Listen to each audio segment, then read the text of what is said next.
Hello everyone, welcome back to another video. So today we're going to be talking about some theories that I was looking around through Telltale Games, and I was looking through old articles specifically. I specifically wanted to talk about Flavourworks and just talk about who they are, because this was something that I think I did notice when the article released, but I didn't really think anything of it. But now I'm deep diving more into Flavourworks and how maybe their connection with Telltale Games is possibly a bad connection, or possibly delayed to why The Wolf Among Us 2 is taking a while.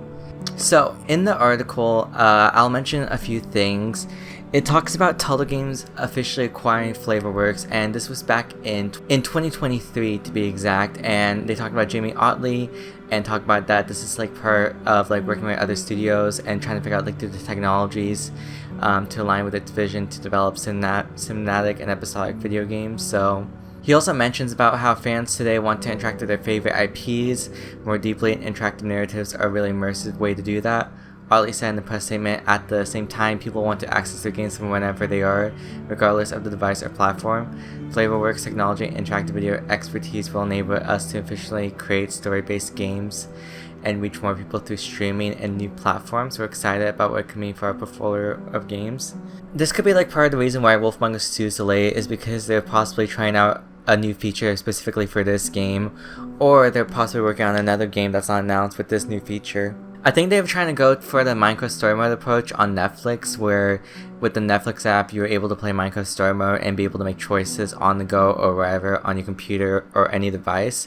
It doesn't have to be specific to a console, for example PS5, Xbox, or a PC. The thing is that they're trying to make something that's very difficult. Even Netflix took away this function, and they don't really have their vast library of choice-made games. All they have is Black Mirror at the moment, I believe. And I was looking into Flavourworks, and they seem like a very small company. They seem very small, and they've only made so far 2 games from what I could find online. And this was really difficult because Flavourworks, there's not really a lot of information to go from this. It's not really...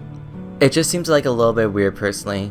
Well, I do admire Telltale Games for wanting to make maybe something as a streaming platform or a different way to play, or maybe something that is maybe a Telltale Games Netflix account version, where maybe it's the whole library of Telltale Games into this Telltale Games streaming service that they're possibly trying to make. I don't know.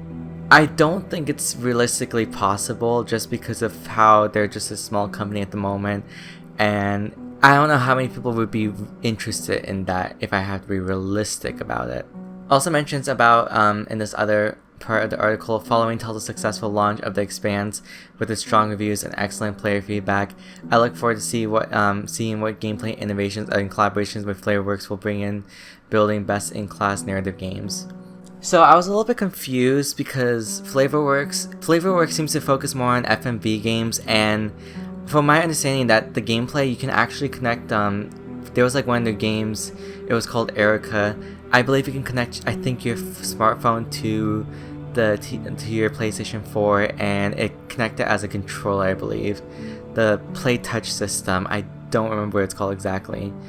But they were experimenting with those stuff, Flavourworks, and I'm not sure what Telltale Games is trying to do, because I know Telltale Games in the past have done something like crowdplay, and obviously with Minecraft Story Mode being on Netflix. The issue is I don't know how realistic they want their game to be, because Flavourworks does FMV, and if you guys don't know what FMV is, it's full motion video, and it's real actors acting in these scenarios. So is there going to be an alternative of The Wolf Among Us 2, or is this their new project where they're creating an FMV game? My theory at the moment is Flavourworks, their games are on mobile.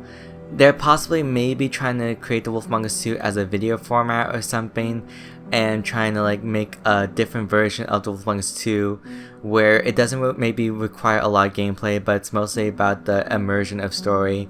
And they're trying to put it on the same platforms so you can access that platform at the same time. So the Minecraft Story Mode approach, I would say. So I was looking more into Flavourworks, and they are a UK company, and something that concerned me about them was their website. First of all, they don't have a website.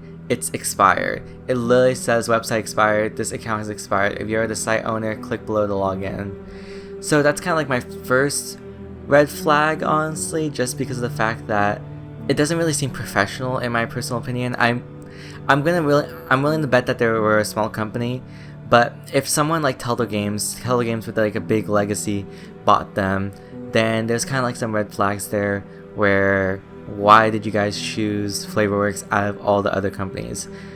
Like, I understand they make choices and FMV stuff, but like, what is so special about them that you really need them to help work on possibly The Wolf Among Us or any of their upcoming projects? Now, I did some digging, and if you actually go to like one of the app things if you actually go on your iPhone, for example, like I did, and you look up the game Erica, it actually mentions that the developer is LCG Entertainment Incorporated, which it's really weird because they said Telltale Games themselves acquired the company Flavourworks. So I find it a little bit weird that they say LCG Entertainment instead of Telltale Games specifically. So my theory is Telltale Games didn't get Flavourworks themselves. It was actually LCG Entertainment themselves. I was also trying to look up LCG Entertainment, and it's really weird because I could not find that much information about them, because whenever I googled something about LCG Entertainment, it just showed just specifically Telltale Games. Like, that's what they're only known for, Telltale Games. I think they own Dirty Bomb, if I remember correctly, but I'd have to look more deep. But for now, we're gonna ignore that and just say that LCG Entertainment is pretty much known for Telltale Games. Especially when you Google it, it just says LCG Entertainment. That's pretty much the first thing you see. I was looking at the Steam release of Erica, and it says that the developers and publishers were Flavourworks. So that's actually a big difference right there. I was looking at the reviews for Erica, and surprisingly they're actually mostly positive, and I'm gonna assume this was before Flavourworks was acquired by LCG Entertainment, and Telltale Games is kind of like they own Flavourworks, are in charge of it, even though it was bought by LCG Entertainment themselves, but LCG Entertainment owns Telltale Games, so it's kind of weird and confusing. Now, I was looking at their new game Cuddlefish, and this was something that actually released around the same time that they confirmed that they acquired the company. So this makes me think that maybe there's a possibility that this was when LCG Entertainment themselves actually got Cuddlefish and released it themselves. So Cuddlefish is only available on the App Store, and something that I noticed with like both of these games is that Erica does have good reviews, and there's only some complaints about like the content not working, and it doesn't seem to be like a lot, so maybe it's for newer iPhones. But the thing is, when you go to Cuddlefish, this game has 2.8 out of 5 stars, and this is really low compared to Erica. From my understanding, this game does not work half the time, and it seems to be like a bug that they didn't bother to fix. And from my understanding, this was LCG Entertainment's doing, because it says they own the mobile version of both games, but they never released a console version for Cuddlefish, so it's a little bit weird. Now, why am I mentioning all this to you about Flavourworks and Telltale Games? As of right now, it's unsure of if Ad Hoc Studios is associated with Telltale Games anymore with The Wolf Among Us 2. And there are rumors and strong theories, just based on the judgment we've seen online, that they're no longer working on The Wolf Among Us 2, and that could have influenced the delay, and maybe Telltale Games had to change the story, or something was going on specifically. I strongly believe that Ad Hoc Studios possibly was annoyed by Telltale Games, or maybe their approach in like where the company was heading, because a lot of people are feeling skeptical right now about Telltale Games themselves, and a lot of people have given up on Telltale Games specifically, and that they seem to be like, the company doesn't seem to be like straightforward with like what they're doing with the company specifically. It seems to be more about gaining money than passion. The reason why I say this specifically with Ad Hoc Studios is because Ad Hoc Studios, from what we've seen, they've delivered a promising trailer of their new game, and from my understanding, Ad Hoc Studios isn't owned by anyone specifically.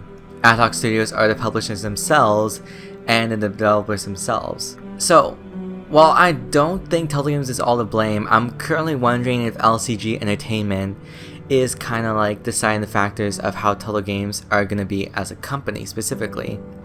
If The Wolf Among Us 2 does release, is it going to have a bad launch? Is it going to be buggy?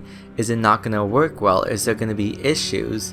Is the game going to focus more on quantity more than quality?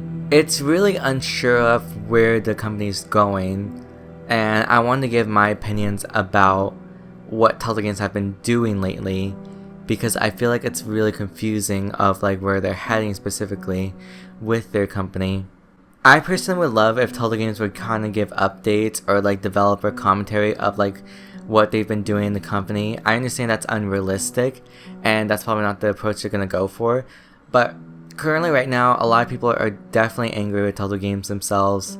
I think what was the most frustrating thing Telltale Games have done is they focused on the Expanse, announcing it after The Wolf Among Us 2 was announced and then releasing the Expanse right away. And that's because that was specifically a project they were working with Deck Nine Games. So it seemed like they had to focus all their time on that, maybe because they were getting some money from Deck Nine Games or something like that. Like I said, this is all just opinions, and I would love to hear what you guys think about Telltale Games specifically and their approach to games, because it's honestly pretty confusing. It doesn't seem like Telltale Games knows what they're doing. Obviously, I could be wrong. They could probably give an update and maybe The Wolf Among Us 2 will be fine on release. But with their association with Flavourworks, it kind of concerns me because maybe they're possibly working on an F&B game right now, and that's going to get like more of a priority than Wolf Among Us 2 specifically. But yeah, these are opinions, so I want to know what you guys think in the comment section down below, and if you guys did enjoy, be sure to leave a like, share, subscribe, and I'll see you guys later for the next video, and I hope you guys have a good one. Bye everyone!